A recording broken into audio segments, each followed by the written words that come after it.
So we're going to get right into it. I'm going to first show a clip of how I felt as soon as the day was over. Guys, the market trapped me today. I got smoked. And I want to show you guys how that came to happen because man, did I get smoked today. Order filled. Okay. There is levels right above this. So ideally probably would have been better to just be patient. It did just get hit though. I raise it a tick. I'll raise it one more tick.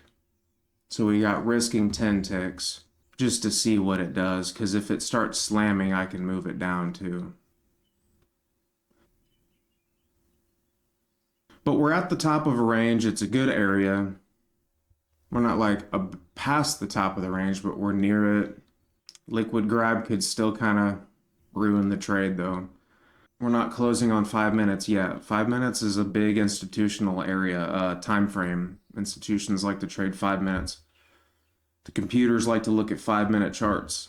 Guys, if you notice something about my initial profit target, you'll notice that I had it at an area that the price will get to. And it looks like we're going to be closing bullish. So had I let it just play out, I would have profited on the scalp, but I did not do that. I changed it. I wanted more money out of this than the market was going to let me have. But had I just taken the profit that was already going to be given, I wouldn't have needed to adjust my stop loss and risk even more money to make no money. And so from here on out, things start to get a little bit different because I'm already affected negatively. My strategy is already affected for today. I'm already psyching myself out and everything. And so this is pretty normal for a red day and for it to affect you emotionally, even though you don't want it to. It is pretty normal though. Based on the resistance area that we're at, I can tell we're going to go back in the opposite direction, but unfortunately, we're at a range now to do another low. Where I take my position here is not based on a strategy that has specific signal candles, and this is now the second trade where a scalp would have actually offered me money.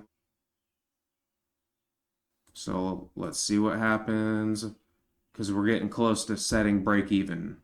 Depending on where this candle is, I'm going break even. I'm not going to lose more. Let's let it fall a little bit, but I'm going break even.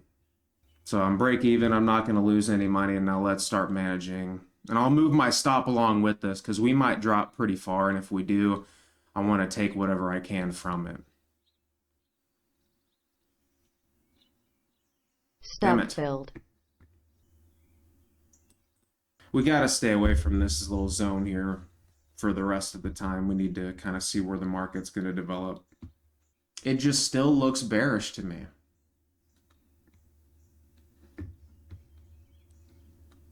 Order filled. It looks bearish. And this trade is just flat out revenge trading. This trade makes no sense to get in. That I jump right back in it. I jump right back in the trade. I don't need to be in. It's a small consolidation area. You can see me mark it right there. This is not something I normally trade anyway. Stop filled. There we go. 48.51. All right. So far, looking at a pretty red day. At this point, I really should just stand up. You know what I mean? But I'm trying to recollect myself. I'm trying to analyze where everything went wrong. I'm trying to kind of start making proper decisions so I can still be in the market for today. I think I'm going to stay out of this one too, because look, we're still doing this like huge swing, right? It's like 4 points, you know, of like swings up, down. Yeah, I think that's it. So this trade is actually a pretty good trade. It does make sense. I've collected myself a little bit. And this is a two-legged pullback, 2 legs down. This is a second entry long. This is something I would take anyway. We're far from the EMA. It should snap back to the EMA. I might have missed the opportunity though on the first entry long there. Oh, maybe not. I'll gladly Order get in. filled. Oh, there we go. I'll gladly get in the risk of that because that's definitely a long. I don't know really where it's going to go. It's a second entry long. It's kind of deep. It's past the EMA. But that's okay because that does tend to happen. I mean, loser or not, I still like the trade because we're far from the EMA and usually we rubber band back to it. Sometimes we don't, but there are a lot of times where we do. And even on a red day, it's still worth the risk. That really is just bad, you know? Because right there, what that means right there, that's a short signal. That's a short signal. Absolutely, it's a short signal. That's a huge bearish bar. So, Stop filled. all right. So the market did not like us today. I mean, I'm just kidding around. I mean, it's the market is giving you information whether or not you are on the right side of it depends on you, but definitely don't blame the market for that. But I mean, again, I don't really mind that trade either. I mean, like first leg down, small correction, second leg down, you buy the second entry. And they don't always work out. I will say though that the signal bar though, that wasn't really like a great signal bar. Three losses, four trades, one break even, three losses, four trades total. I mean, you got to call it on days like these, you know.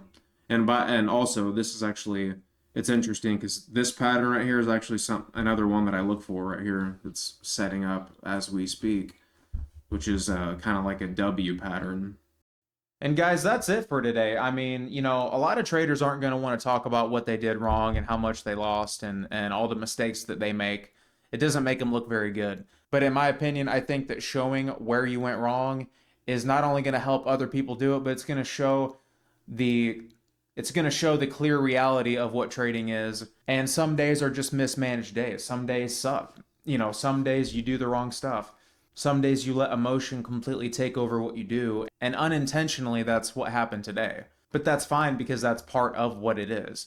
And to me, I like the fact that I have all the control of whether or not I trade good or not. It's not up to the market, it's not the market's fault. And we're going to remember that we are developing traders, that we try and that we take setups that are A plus for us, that make sense, that are completely rational, and that are not described by emotion, but yet described by the analytic nature of what those candles are showing us and what the data is showing us. And that's how you make money in the market. You don't make money in the market by guessing or being emotional. And what this video shows is that, in fact, you will lose money in the market if you are not trying to stay logical and you're being emotional about it. When you take trades you shouldn't trade because you lost previously.